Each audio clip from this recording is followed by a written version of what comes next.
আজকে আমি তোমাদেরকে বানিয়ে দেখাবো বিয়েবাড়ির স্টাইলে মাছ পাতুরি। তো বিয়েবাড়িতে ভেটকি মাছ না নিয়ে মাছ পাতুরি হয়, আমি তোমাদেরকে ঢেলা মাছের পাতুরি খাইয়ে দেখাবো। তো দেখো, ঢেলা মাছের পাতুরি করার জন্য আমি কলা পাতাগুলোকে আগে একটু আগুনে সেঁকে নেব। আগুনে সেঁকে নিলে কলা পাতাগুলো একটু নরম হয়ে যায়, তাতে মোড়াতে খুব সুবিধে হয়, ফেটে যায় না। এবার দেখো, মিক্সিং বলে আমি একটু সর্ষে আর একটু কাঁচা লঙ্কা নিয়ে পেস্ট করে নিয়েছি। নিয়ে আমি এটাকে খুব সুন্দর করে তেল, নুন, হলুদ দিয়ে মেখে নেব। নিয়ে আমি মাছগুলোকে আগেই নুন হলুদ মাখিয়ে রেখেছিলাম। এবার কলা পাতার মধ্যে দেখো আমি এক এক করে সাজিয়ে দেব। মাছগুলোকে দিয়ে একটু মশলা দিয়ে খুব ভালো করে মুড়ে দেবো। মুড়ে আমি সুতো দিয়ে পেঁচিয়ে দেবো। আমি পুরোটা একসাথে দিয়েও করতে পারতাম, কিন্তু তাতে ঘেটে যাওয়ার ভয় থাকে। ওই জন্য আমি এক পিস করেই করব।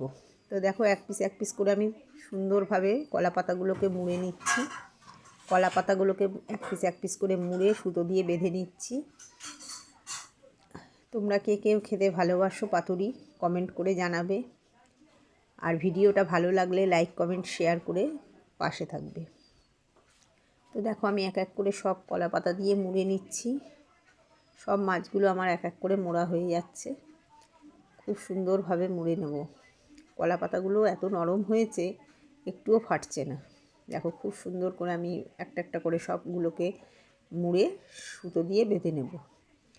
সুন্দরভাবে মুড়ে নিচ্ছি। দেখো, আমি একটু ছোট ছোট পিস করে কলা পাতা নিয়েছিলাম, যাতে একটা করে মুড়তে পারি। তো একটা করে সমস্ত কলা পাতাগুলো আমি মুড়ে নিয়ে আমি সুতো দিয়ে বেঁধে নিয়েছি। মোটামুটি আমার প্রায় সবগুলোই করা হয়ে গেছে, মোড়ানো হয়ে গেছে। দেখো, সবগুলোই আমার মোড়ানো হয়ে গেছে। এবার আমি কড়াইতে একটু তেল নিয়ে নেব। কড়াইতে তেল গরম করে আমি তার মধ্যেই দিয়ে দেব। পোড়া হলে আমার ভালো লাগে না, তাই আমি অল্প স্লাইট একটু তেল দিয়ে তার মধ্যেই সব কলা পাতাগুলোকে আমি একে একে ছেড়ে দিয়ে গ্যাসটাকে সিম করে ঢেকে দেবো। তো দেখো, সমস্ত কলা পাতাগুলোকে আমি ছেড়ে দিলাম। মাছগুলো এর মধ্যে ভীষণ ভালোভাবে সেদ্ধ হয়ে যাবে।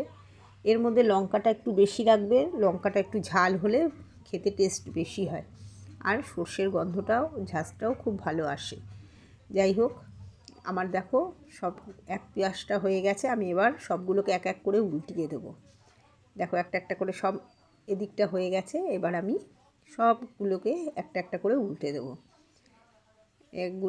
একটা করে উল্টে দিই। তোমরা কে কোথা থেকে দেখছো কমেন্ট করে জানিও। আর ভিডিওটা ভালো লাগলে চ্যানেলটাকে সাবস্ক্রাইব করে দিও। তো দেখো, সুন্দরভাবে সবকটাকে আমি আবার উল্টিয়ে দিচ্ছি। মোটামুটি আমার উল্টিয়ে দেওয়ার হয়ে যাচ্ছে, প্রায় উল্টে দেওয়া হয়ে গেল। উল্টে দিয়ে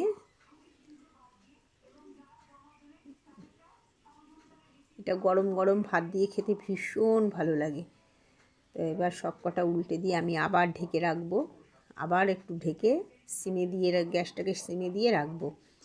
তো দেখো, মোটামুটি আমার এপাশটাও হয়ে গেছে। এবার আমি বার করে নিচ্ছি। দেখো দেখো, খেতে কি দারুণ দেখতে হয়েছে। দেখো, খুব সুন্দর দেখতে হয়েছে। একটা করে খুলে নিচ্ছি। দেখো, খুব সুন্দর কালার এসেছে, খেতেও অসাধারণ হয়েছে। তোমাদের ভিডিওটা ভালো লাগলে তোমরা লাইক, কমেন্ট, শেয়ার করে আমার পাশে থেকো। আর কমেন্ট করে জানিও দেখতে কেমন হয়েছে। দেখো, আরেকটা মাছও আমি খুলে নিয়েছি। দেখো, উফ, কি সুন্দর হয়েছে দেখতে। টাটা।